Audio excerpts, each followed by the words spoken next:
Welcome to the Braddog Media Show with your host, Brady Hester.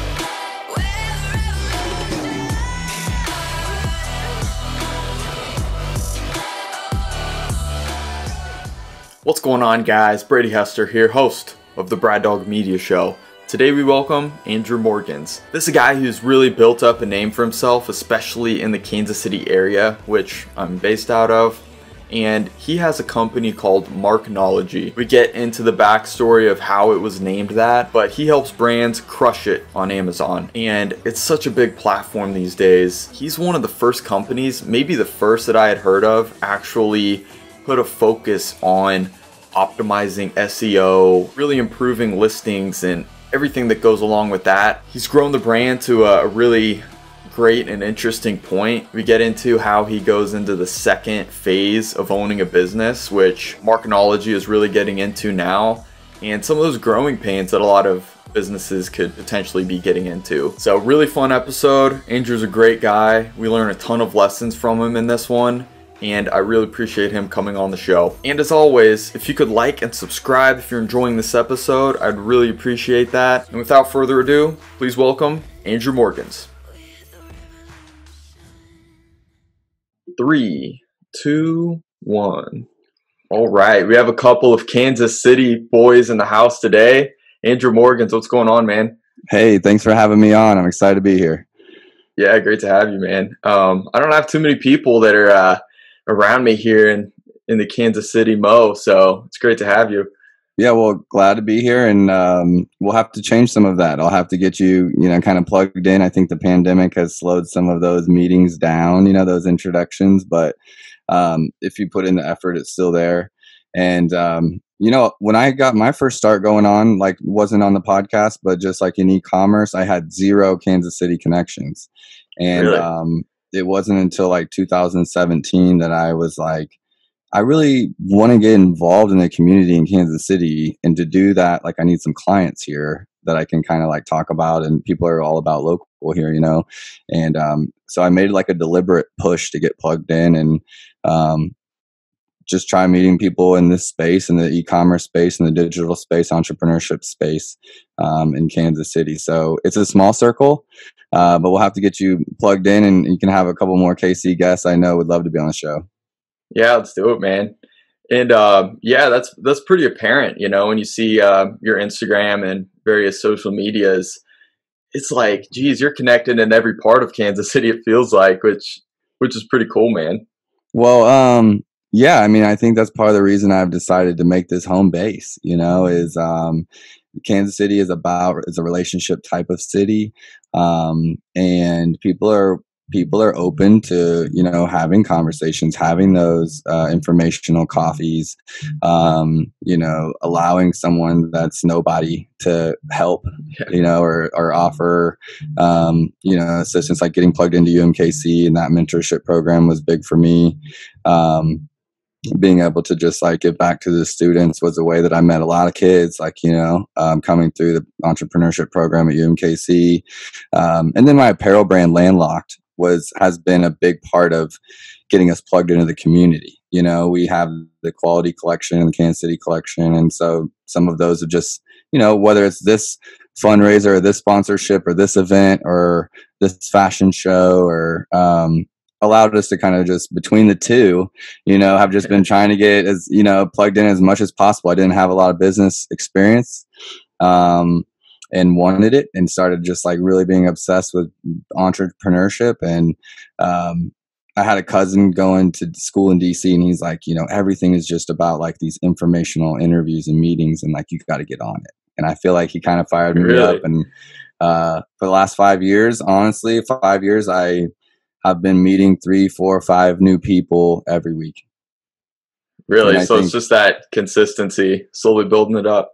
It's effort, and it's effort to meet people and engage and give value without necessarily trying to sell them on something. Sometimes there's opportunity for a sell, right? Like if it's just a great fit.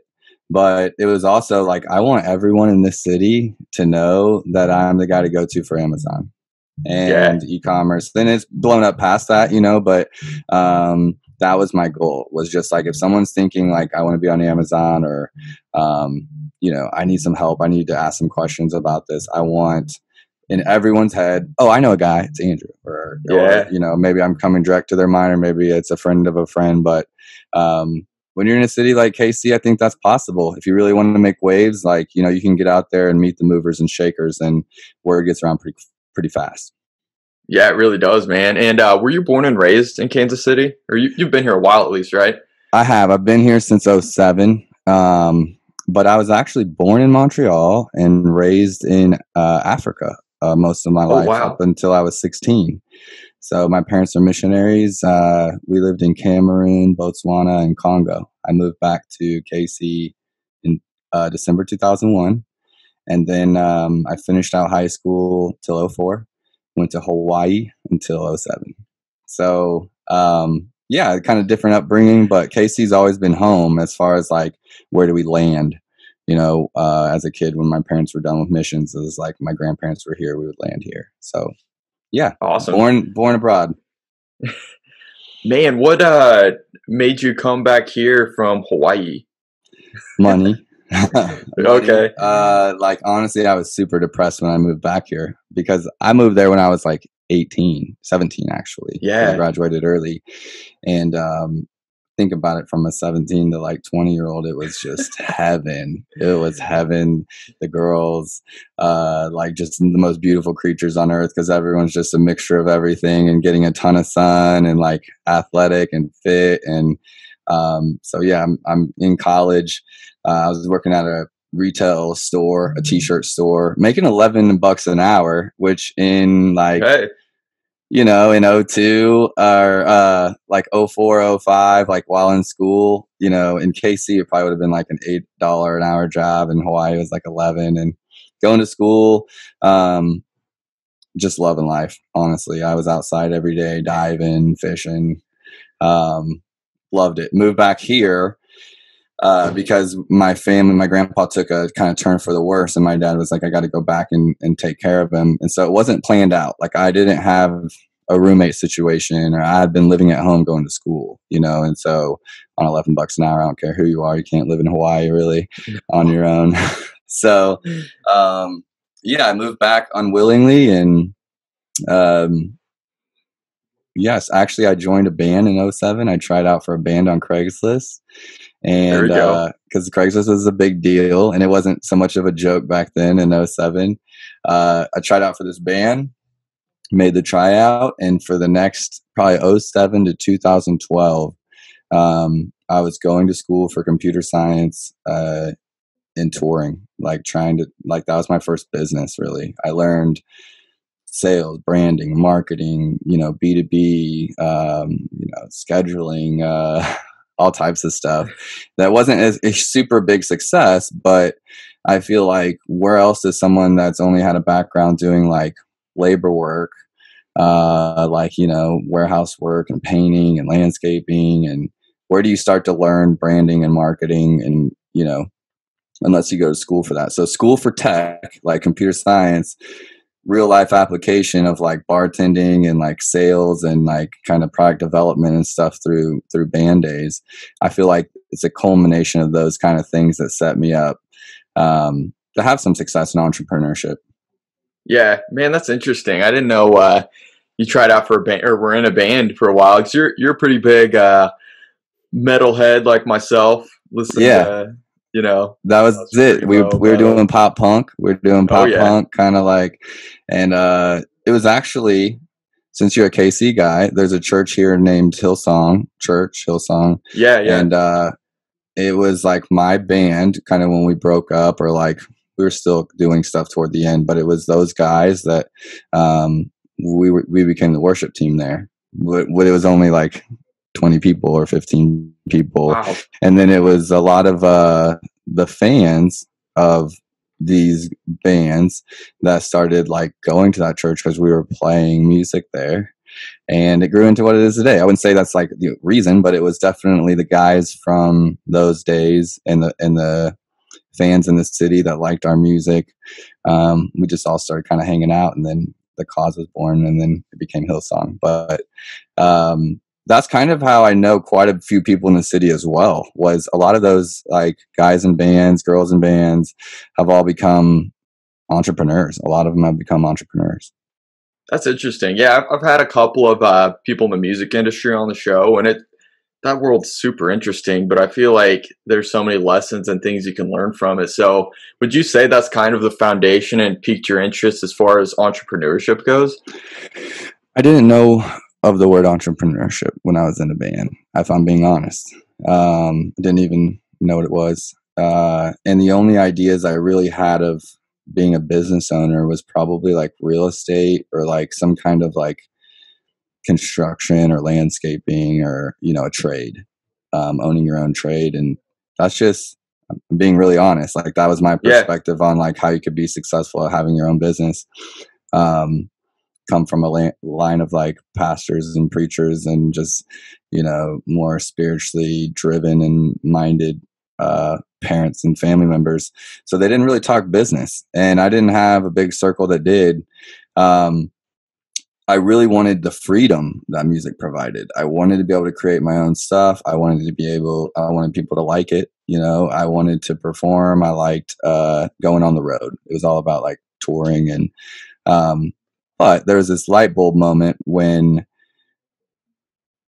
I had a different relationship with money. Money didn't matter to me, and it was just about the freedom. But I really realized that I was getting geographical freedom, but not financial freedom. Yeah. And so I was traveling all over the US. Like one year we played like 90 something shows, I think. And going to school and, you know, being on my own and all that kind of thing. But, I just like, one, I couldn't help anyone else. So sure, I didn't need money, but I couldn't help anyone that needed my help, which is a different perspective on it, you know? And I was traveling to these places, but I couldn't afford to do anything. Sure, I'm there, I'm in Nashville, but like, I'm not going to the bar of choice or the restaurant of choice or the like event or, you know, any of those things that kind of make some of those places special. Not everything's free, you know? And so I kind of wanted choice. I redefined what that meant to me. And also toward the top, as you start to get more successful in music, you realize that your music's only going to get you so far. And then you need to level up and learn the business and marketing and everything else. And once you learn that, you're like, well, this is just like all the other business, you know, all like business is business. In the music industry, at least back then, there wasn't Spotify and these things. You needed someone to put you on. You needed a label. And there's exceptions to anyone listening. Of course, there's exceptions to that. But for the most part, you needed to like try out in front of a label, do a label showcase, get that label to say yes, you know, fund your next album, get you connected with the people you need to be connected with, put you on shows, on tour. They buy all this in advance. You pay them back over 5-10 years of touring, you know. And once I realized all that, because we were opening for big bands and I'm asking questions, and I just got disillusioned. Not disillusioned, but disenchanted with, okay, so if I get successful at this, it's going to look like this, you know? And I changed paths. I was like, you know, this has been great. I like parts of this, but I want to be in a space where there isn't like a gatekeeper, so to speak. There isn't someone to say no. Sense. And to me, e-commerce was that space. And e-commerce is kind of the Wild West right now, you know, and it's just every man for himself and may the best man win.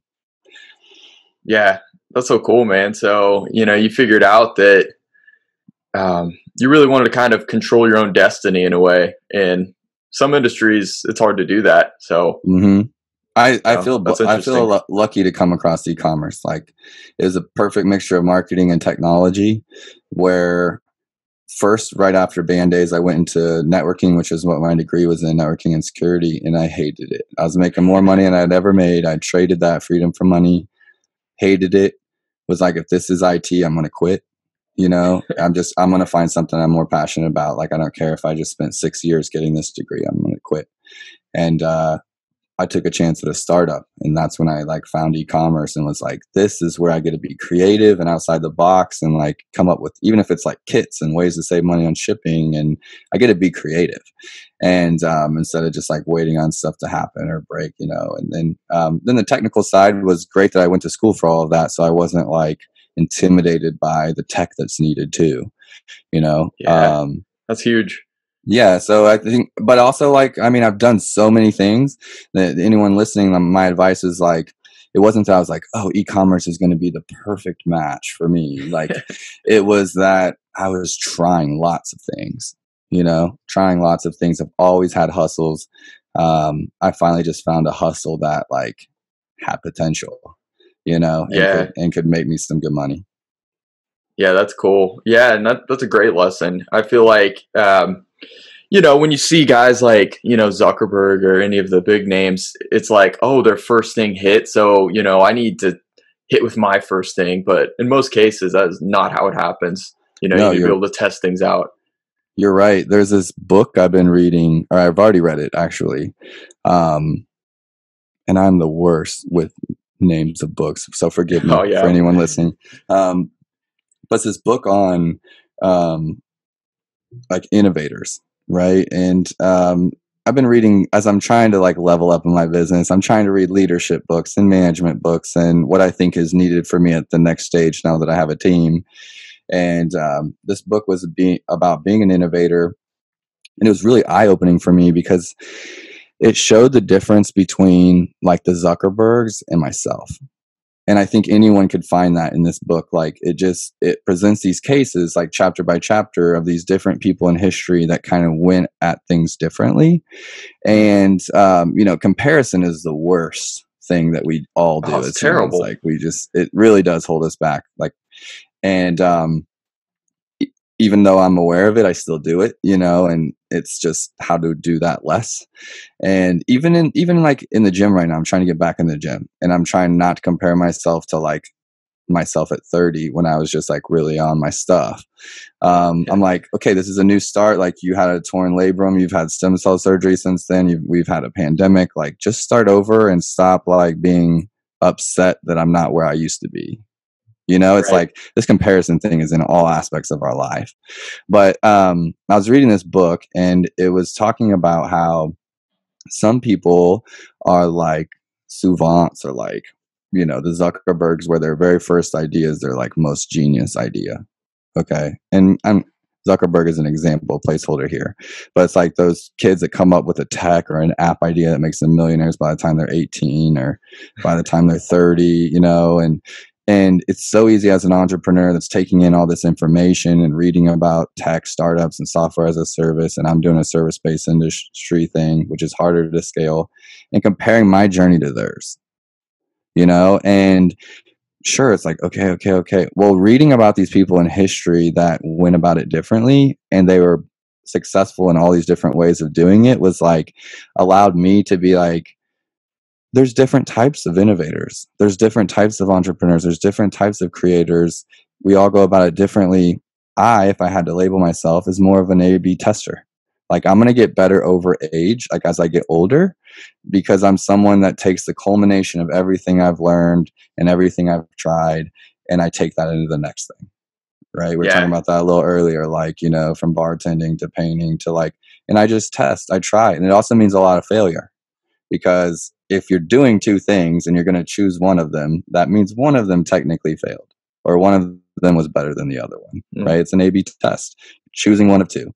And so you're intentionally going to fail often because you're trying multiple things. And those types of people, like, they actually don't get like their biggest thing till later in life. Why? Because they're like the type of person that just like, you know, adds these things up over time. It takes a lot longer to get there. Versus the people that have success early on.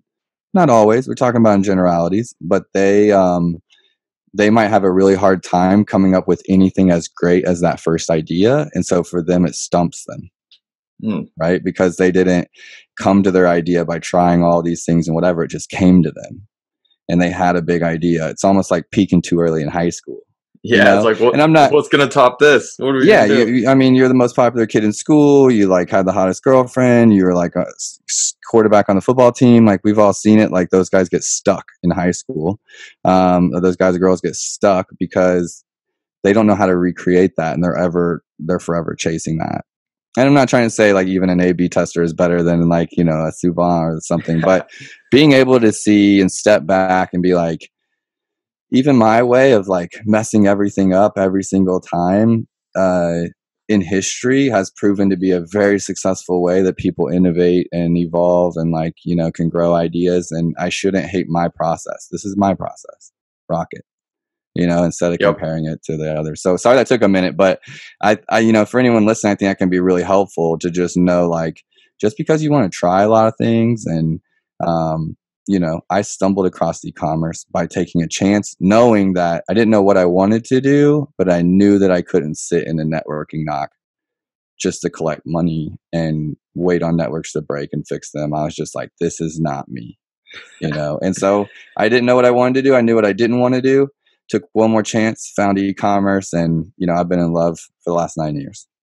Yeah, thanks for all that. That's some gold right there, everybody listening. And that's super interesting. I feel like I'm the same way as far as A/B testing goes. You know, I've tried all these different ideas, like, you know, client work to, you know, I've actually tried selling some things on Amazon a little bit, you know, podcasting and some different things, you know, just trying to find, you know, Your what works niche. best for me and yeah, what'll grow. So that's super interesting. And then you touched on how you stumbled across e-commerce. I'm super interested in, you know, the early stages of that and how you actually got the name Marknology. Okay. So I stumbled across e-commerce before Marknology. I was moving to Florida. I wanted a new start, and it was like, leave this networking job, get a new start in Florida. My family was all in Tampa. So I went down there and I had all these knocks. A knock is a networking operations control room, which is just for like monitoring networks. And if shit breaks, you call the bank, you call wherever, and you're like, your stuff's broke, let's fix it, you know? And because I'd worked at MasterCard, that was a pretty good name. I had all these companies like, you know, they kind of give you back rubs at work and Red Bulls and unlimited like energy drinks and like that kind of fun culture they're selling you on. But I was like, I don't want to do this work. And if I work 2 jobs doing the same thing, I'm going to be like, you know, when those actors get like typecasted and they always have to Yeah. be like the aggro actor instead of like, maybe he wants to be like, do some romantic comedies too. And I just felt like this fear that if I like kept working in a knock, I was going to get stuck there.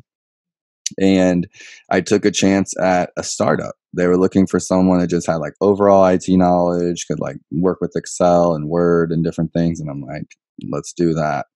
And it wasn't as good on paper. It didn't have benefits. It didn't have a lot of stuff. Like, you know, people might see my life now and think I got here by accident or like got lucky you picked e-commerce or something. But I'm telling you, I've been making intentional moves like for quality of life or for as long as I've been alive, as long as I've been aware, at least, It's you awesome. know, like, and it's little things like that that I think people overlook. Like, it really is those micro decisions about, I'm sure some people have fear of not having health insurance, right? Or not having benefits, or like, okay, but you know what was worse than that? To have that security was working at a job that I hated, Yeah.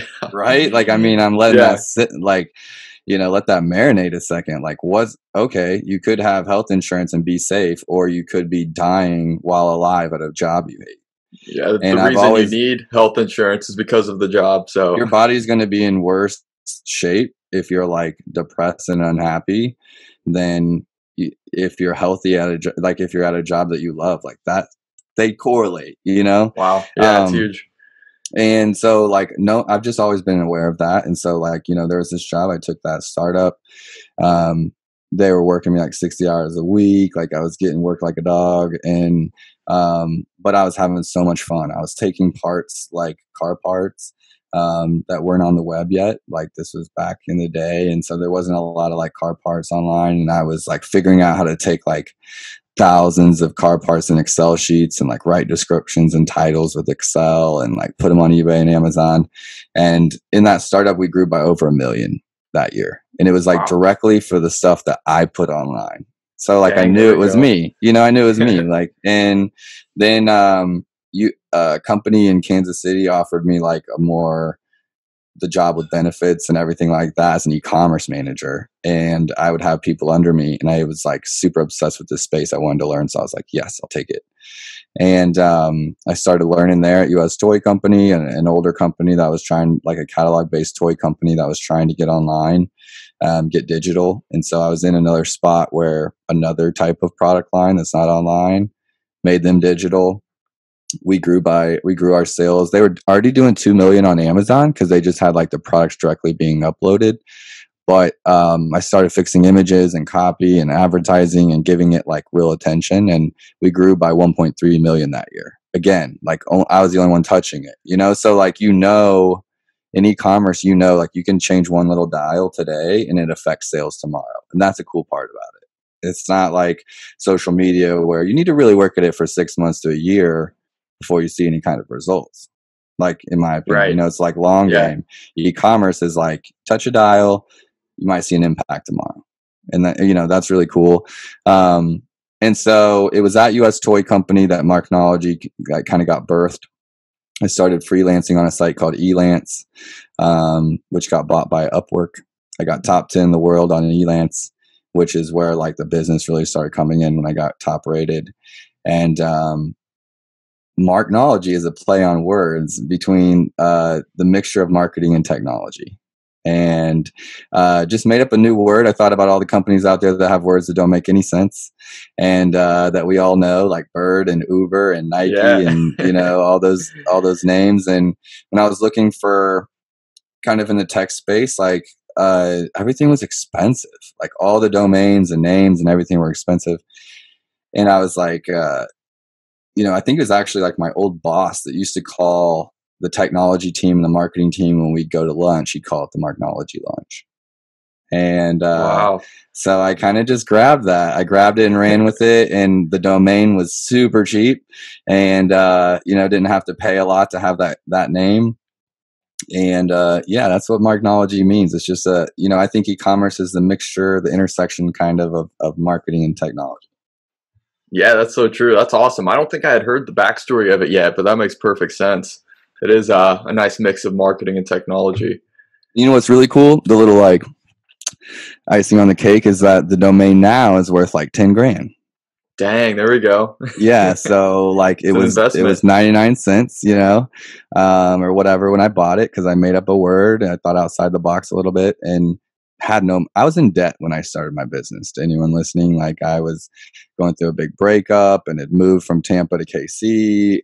That all costs, I was literally trying to find a way to make some side money when I found these freelancing sites. That's turned into financial freedom for me. But it was just taking an action step to like, better myself. I was trying to get like, some debt taken care of and like get back on my feet. And, sometimes action, even if you don't know exactly where you're going, can create momentum. Yeah, I love it. Just in this last podcast I did with Corey Gregory, if anybody is familiar with him, big fitness guy, he was, reiterating through the podcast, which really makes sense here too. Only really focus on that next step. You can have these big goals, but you don't really know what's going to happen 10 steps ahead and, where things could lead. But if you just focus on that next step, you never know what it could turn into. And that seems like it really applies in this case too. No, 100%. I think it's this fine balance of thinking about the future, but also like having big goals, but being able to break them down to much smaller goals. Right. And what's the next step I need to make to get one step closer to that bigger goal, right? You need to have a plan that's out there. And sometimes you don't have the vision for that. Sometimes you don't know exactly what it is like, but I've always started to determine what it is that I want or what I'm trying to get. It's way easier for me to define what I don't want and what I'm not willing to accept. And A/B testing. Yeah, exactly. Like I do know what I don't like. I do know what I don't like feeling, or I'm an amazing worker. I hated being written up for being 5 minutes late in the mornings. I had a 45 to 60-minute commute, at some of my jobs there and back. I hated that. I hated starting and ending my workday in like stressful traffic. And so it was these little things of like, how can I like make this a little bit better? I don't like traffic. I think cars are dangerous, and I don't like people's negative energy coming on me when they're having a bad day or whatever, if I don't have to. Right. And I don't like being brought into my boss's office about something that seems trivial, like 5 minutes late, like late or whatever, when I'll work an hour late, or I work weekends and nights anyway, or I can outperform someone in 2 hours what they do in an 8-hour day. I'm like, why am I being like, scolded for something like this? And these were the little things that kind of drove me to like wanting to think differently about entrepreneurship or being self-employed, or at least working for a company where those things weren't an issue. That what they call it, like meritocracy, where, you're paid or like promoted based on merit, not based on like rules that are out of date. Yeah, totally. And it goes back to freedom and, wanting to control your own destiny. And also going back to comparisons, you focus on the things that were important to you, and to be able to cut out things that you didn't like in your life. That might be different for somebody else. Other people might not mind traffic, but, in your case, you wanted to eliminate that. Yeah, and maybe they think about work, right? And whenever they think about work, they think about that coworker that they don't like, or they think about that coworker that's demeaning or dirty or next to them, or like they think about that boss that gives them a hard time or doesn't respect their work, or they think about their pay, or they think about the commute, or all the things that go into the stress, right? They think about all those things go into how they think about work, right? When I think about work, and I work a lot as a I own 3 businesses, like I work a lot, and but I don't have all these things in my work that I hate. So like when I think about work, even though there's a lot of it, there's not really negative feelings about it. It's not, and you hear these cliche sayings that are like, it's not work if like you'll never work another day in your life if you love what you do, or, well, it's kind of true. Like, I think when other people see, like, they think about their work and they're like, oh my God, I couldn't work as much as you do. And they're comparing. But like our work doesn't compare, because I love what I do, or I love what I'm building, or I love the freedom that it creates, or like whatever that case might be. I don't work with people that I don't like. I legitimately don't. Like that's a standard, it's a standard. Like we just get judged based on, or scored at work based on what we get done and like how we do it. I'm not making you clock out for 10 minutes or 15 minutes to take a break or take a personal phone call, or, so all those things being removed. Yeah, back to comparison. Like it doesn't really compare. You're thinking about all the things you hate about it, and I'm thinking about all the things I love about it. Man, yeah, that's awesome. So now I'd really like to fast forward a little bit. So you've, had several years now of, really becoming an expert in this space. So I'm interested in hearing about this next jump. You kind of talked a bit earlier about going through that first phase of becoming the expert in this industry. But now, you're looking to that second step of really growing and scaling the company. Where's that at, and where are you looking to go with it? Yeah, we were talking a little before the show started, and I had a podcast recently with Megan Lynch from 6 Point Creative on my podcast, The Startup Hustle, for anyone listening. Give it a shameless plug. But she's the founder and CEO of 6 Point Creative, that works with second stage companies, helping them get to the second stage. And I hadn't heard second stage used a lot, like just that phrase.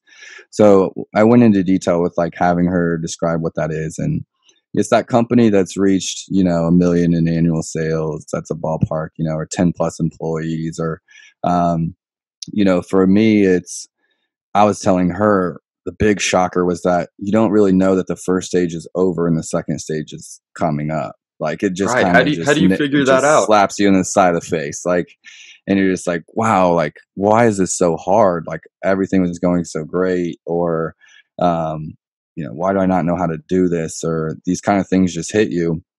It's because what we're talking about is like, it's because whatever you did to get you here isn't wrong, and you're like, when things aren't working, you're like evaluating all these things that you're doing. It's not that they're wrong. It's that a different level of you is required, or different leadership skills or different management skills are required than just what got you here.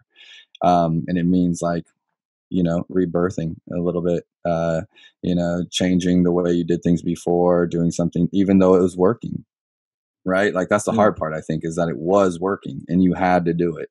And now you have to say no to opportunity. You have to know how to hire and how to manage people and how to build relationships, how to communicate, how to serve people.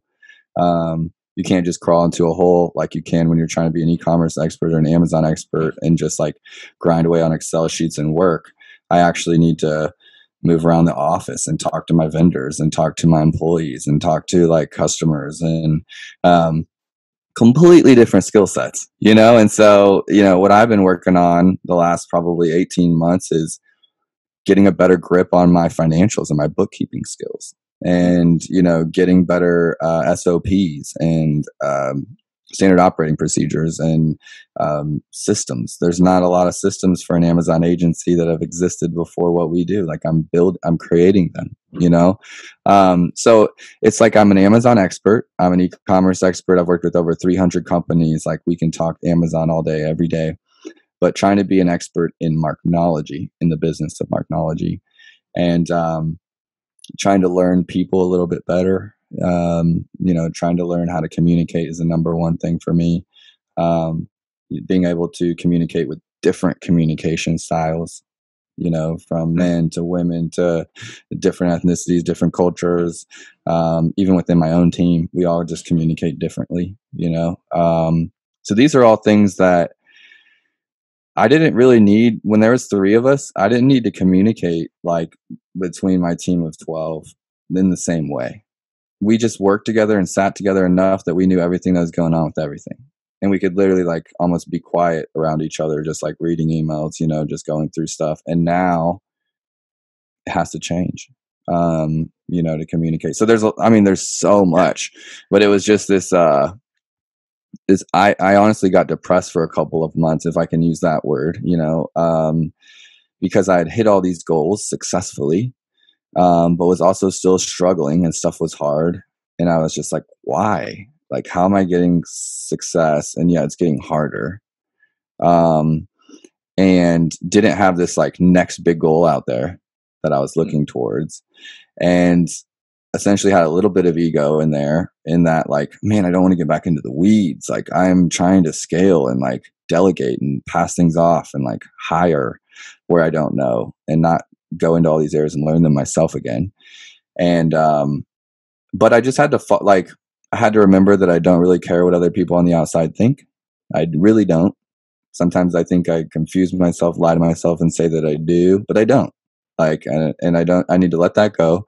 And then, I do like being in the dirt. Like I'm good at it. Like why refuse to do those things? Or like, because I'm trying to be this leader, that who cares? Lead. How do you lead? And, just fell in love with the process again.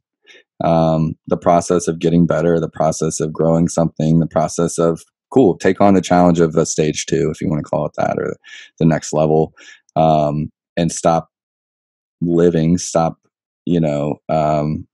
off of my past wins or past successes and go get some more, so I know it's a lot, but it's just to me, like sharing the mindset around what I was thinking is everything. Yeah. It's so interesting hearing you talk through it. It's almost like, so you learn these initial skills at the beginning, become an expert in Amazon in these spaces.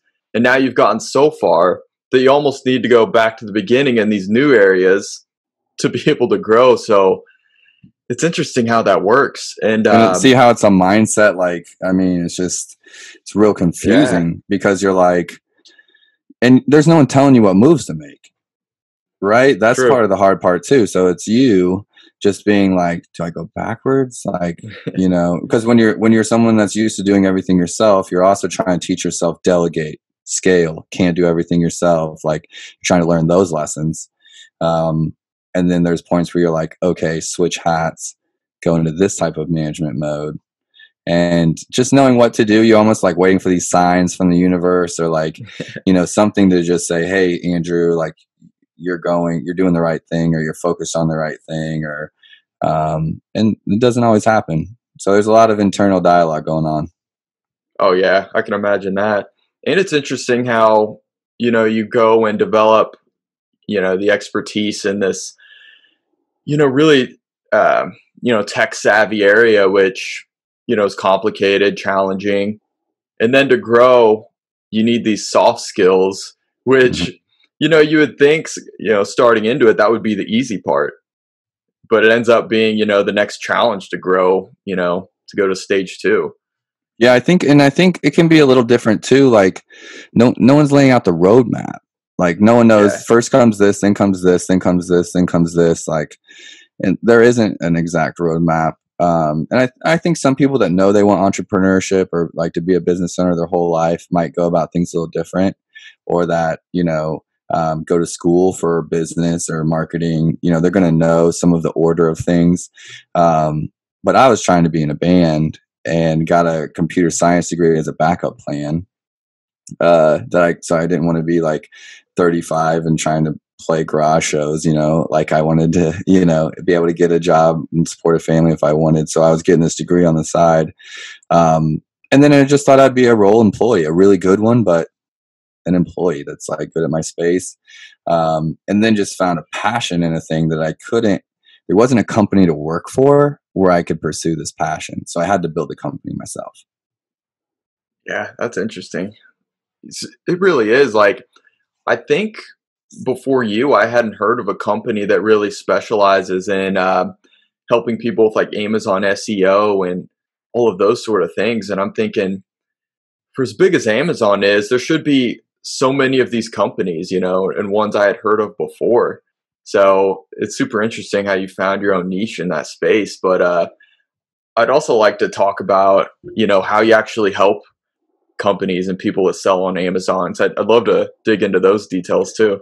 Okay. So, I mean, in short, it's, if you've ever bought anything on Amazon, which I'm sure most of our listeners have, as we just went through a pandemic, going through a pandemic, it's, if you type something in the search bar, let's say like, wired, direct line in, like, headphones or surround sound or noise canceling headphones.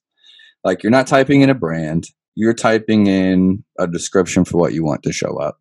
And then you're probably going to sort by price or look at reviews, and look at something that catches your eye. Maybe you have a color, maybe you have a size, maybe it's an ear type that you like, whatever the case might be. You typed in something and stuff showed up. What we do essentially is make stuff show up. And we bring those brands to people's search results that they've never heard of. We help them obtain reviews if they have, like, all of this being assumed it's a good product, like I ain't trying to sell any turds, but like, you got a good product, let's get it out there. It will review well. There's strategies to get more reviews than just letting it happen naturally. Inserts and follow-up emails and touches like that.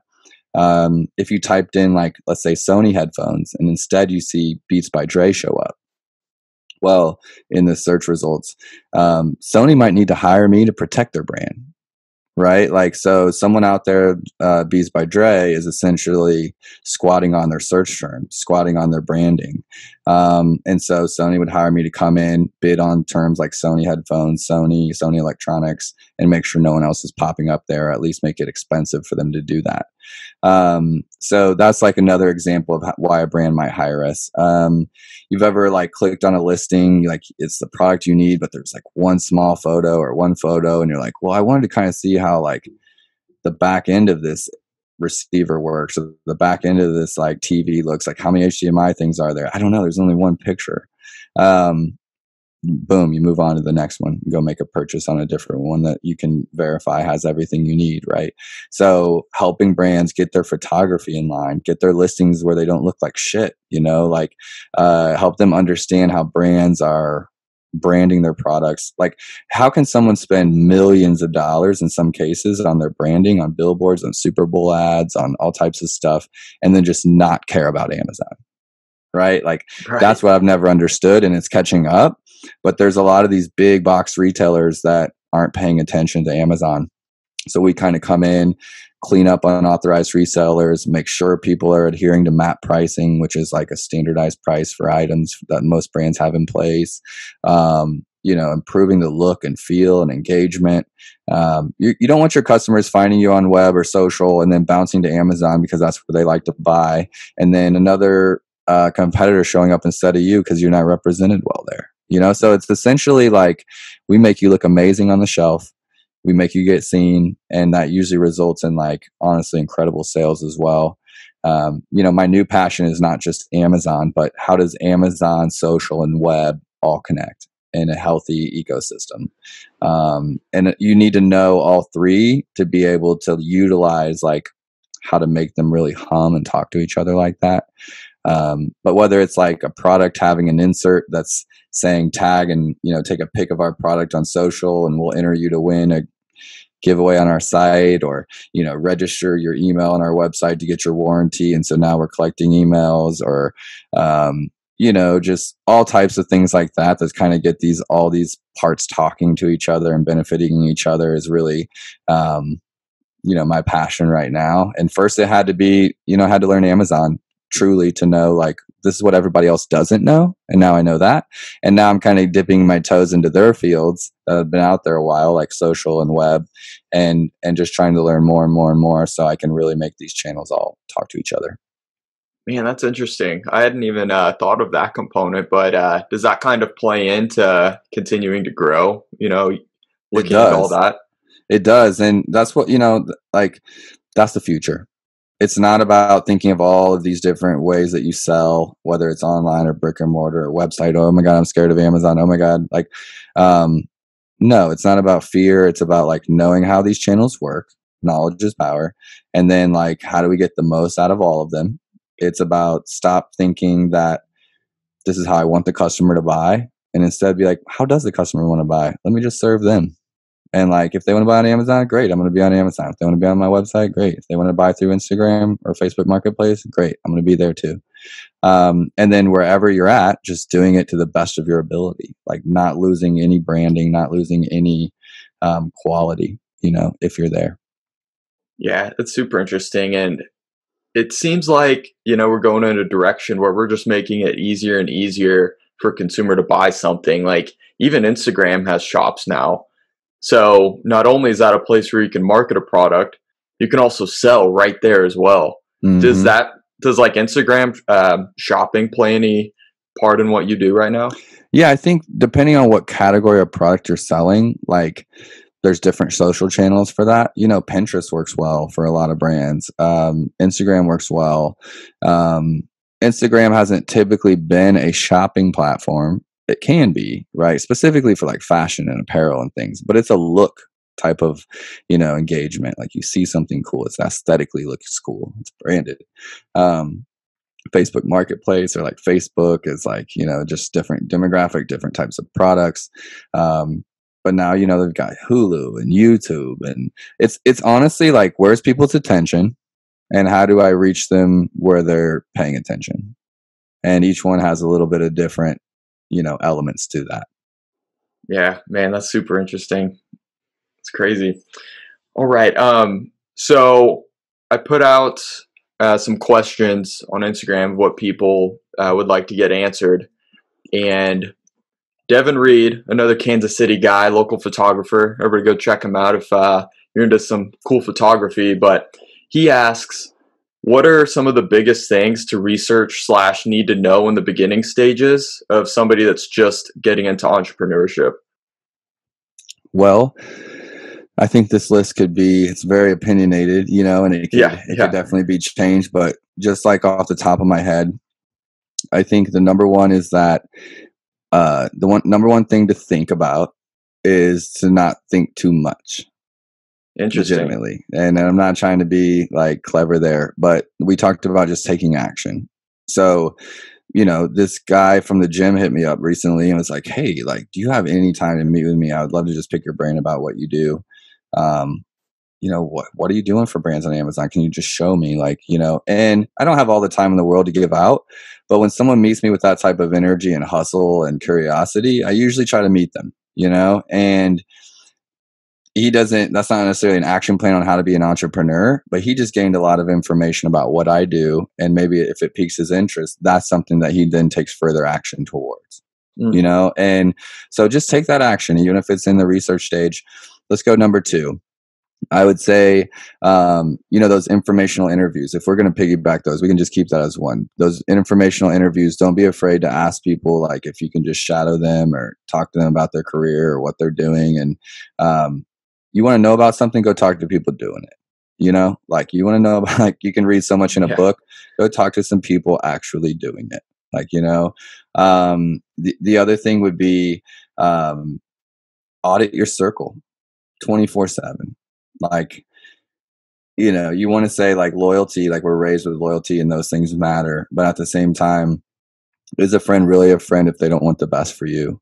Is family really family if they don't want the best for you? And it's not to say I'm not trying to have everybody go cut all those people off, but create distance if you need to.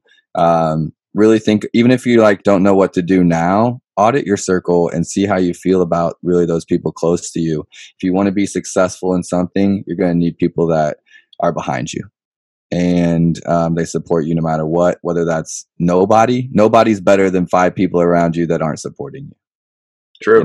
At least you can support yourself, and it's one more than you had when you had 5 that weren't.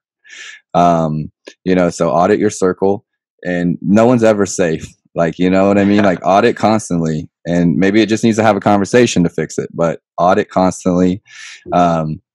The third one I would say is just, like, get plugged in. So maybe it's not informational interviews, but find something that you can participate in and give back and also get value from. So for me, like, an example would be I joined the UMKC mentors. I'm a mentor there. I'm close to mentors if I need mentorship, like, and I get to give back to students in a way that I get to help them pitch. I get to help them, like, get grants. I get to help them with their ideas. And it in turn sparks my creativity and, like, what I'm thinking about and what I'm doing, Don't choose anything just because it sounds good or it looks sexy. Like, find something that you actually care about. Like, if you're going to really pursue something, you're going to need to be in it. You're going to be writing blogs. You're going to be writing research. You're going to be talking to people about this thing over and over and over and over and over. I can't stress it enough. I feel like too many people get into business because they think it's a good idea instead of feeling like it's a good idea. Mm-hmm. Who wants to write research articles about stuff you don't care about? Nobody. Right. So putting out content, like, if you, like, Brady, you're passionate about entrepreneurship, put out a podcast about entrepreneurship, like something you're passionate about that you can talk about regularly that doesn't bore you, So thinking about those things, you don't need an LLC before you get started. You don't need, kind of a patent or a trademark because you have a cool idea right from the beginning. That's old school. You need to just act and get things going and move on. Read or find some way of getting input outside of your circle that is going to level up your knowledge and awareness and perspective on idea generation and, what other people have done. Okay. And you can't just read. That's why I started with action at the beginning. Action is the first step, but it is a great way to get informed, especially if you don't have a direct mentor in your life or someone like just like really feeding, thought process and motivation, things like Gary Vee. Like, if he's not your flavor, find somebody else. But someone that's just constantly, like, in your ear, talking entrepreneurship, talking goal chasing, talking mindset. I think and people might not like this one, but I think that you need some kind of physical routine. Like, you need to be in the gym or some kind of activity. That having that habit to fall back on when you are a successful entrepreneur will be huge. I'm telling you, like, you need this ability to have an outlet, a physical outlet when you're in front of your computer, you're doing your thing, that keeps you healthy, keeps your mindset healthy, helps you get sleep, If you want to talk about being prepared, like I really think that's important. I think we're at like 8. So like 9 and 10. We're doing good. Yeah, 9 and 10. You know, I didn't prep for these, but I just think that these are like when I think about what's important to me to keep going, and it's all these things. It's like creating these habits in my life that when I don't feel the motivation or I'm not feeling inspired, I fall back on my habits that I've created. And I've been, you know, consistently feeding those habits for years. And then 9 and 10 would be like, you know, 9 would be things to do to prep to be an entrepreneur is like pick something, run with it till it breaks down or doesn't work out, and then go to another thing. Like just pick something. Don't overthink everything. Find a space, learn what you can, you know, go on to the next thing. If it turns out to be a hit, cool, stay with it. If not, like no one's looking at you like you're failing. And if they are, who cares? Like, you know, just like pick something and run with it. I think also is if you're looking for like, let's say you have a 9 to 5 and you're looking for some way to make side money, or like you like, want to kind of start a hustle, an entrepreneur thing. One thing that was huge for me was instead of going back to bartending when I was trying to like make some side money after going through my breakup and everything, I was reading a blog that said, find a side hustle that furthers your dream, like, or your career.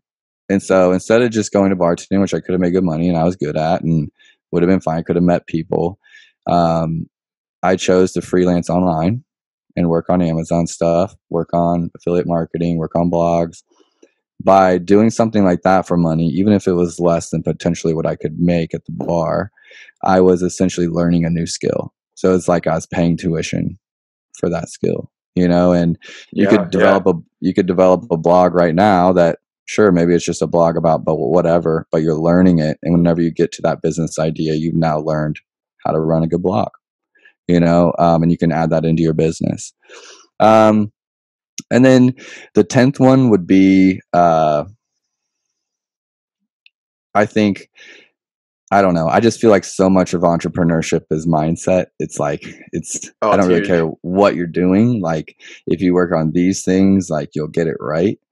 And, you know, we've talked about comparison all day. We've talked about all those kinds of things. Like it's super hard for me because my focus right now is like literally stop being so hard on myself. And that's my like focus. It's like my absolute focus. Like, I'm super competitive. I'm super driven. I'm super ambitious. I feel like I do a good job of not being that way towards others, but toward myself, I can be overly critical. I can, judge myself, compare myself, you know, this internal dialogue that's just not healthy. And, you know, so for me, like my focus is, this is holding you back. Like any negative energy focused on things I can't fix or like is just holding me back. Like, you know, it doesn't do anything to push me further. So, number 10, I want to come up with one that's good here. But I think it's really just having good mental health, focusing on that. That's a great one.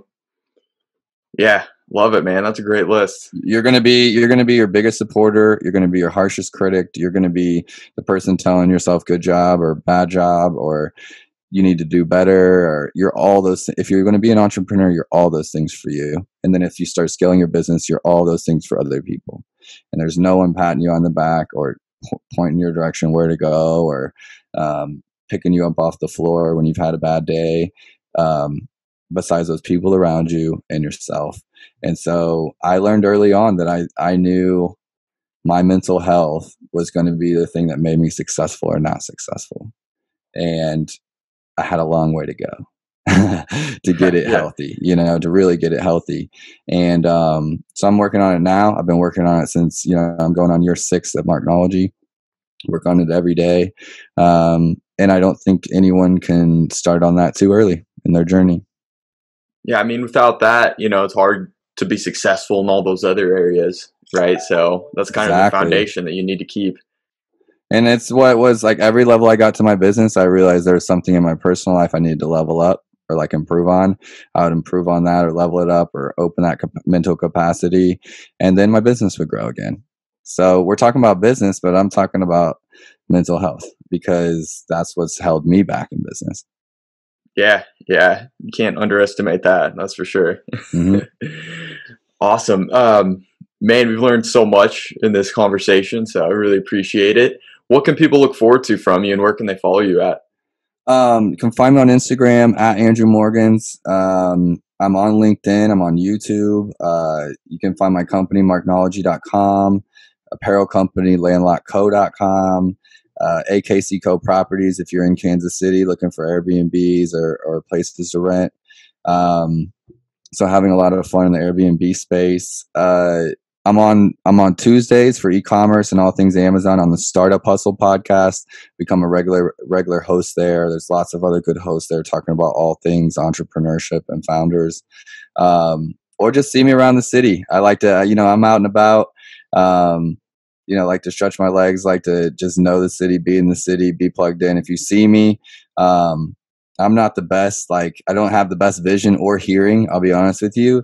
And a lot of times I just can't even hear hellos or like, I read lips.